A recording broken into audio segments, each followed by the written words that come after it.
today. The topic is the prayer response, and the guest is Dr. CPoe.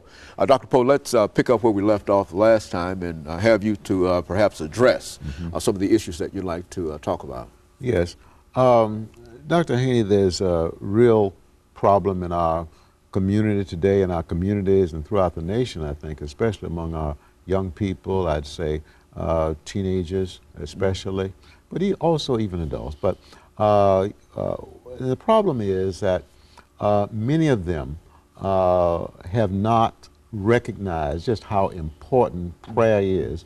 And to say prayer is to they've not recognized how important it is to have a relationship with God. Many of them seem to be imitating their peers in terms of the dress, as you know, the sagging,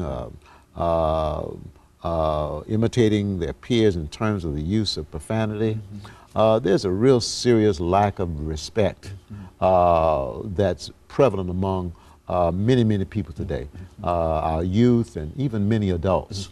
As I've shared before, I think on this program, I occasionally witness parents cursing their children. A lot of profanity being used today, as you know, even in the media. And so, to me, this says that people don't recognize the importance of God or the importance of prayer. And it's really sad. And I think something needs to be done. The church needs to be more proactive. We need to be more evangelistic. We need to reach out in whatever way we can to connect with these young people, to draw them in, to help them to realize just how important, how all important having a relationship with the Lord is. And one of the ways you begin that relationship is through prayer. And so I want to say to anyone listening or watching today, that please pray for your children, pray for your spouse, pray for your co-workers, pray for your boss, pray for our president, pray for our Congress. There's power through prayer. Power is available through us, to us through prayer. Pray for yourself. You're not in this world alone. God didn't put you here and leave you without resources. The greatest resource that any of us have, Dr. Haney, is God himself. He's available to us. His Spirit is available to us. He's wanting to communicate with us all the time. That is, he's communicating with us, and he wants us to try to communicate with him.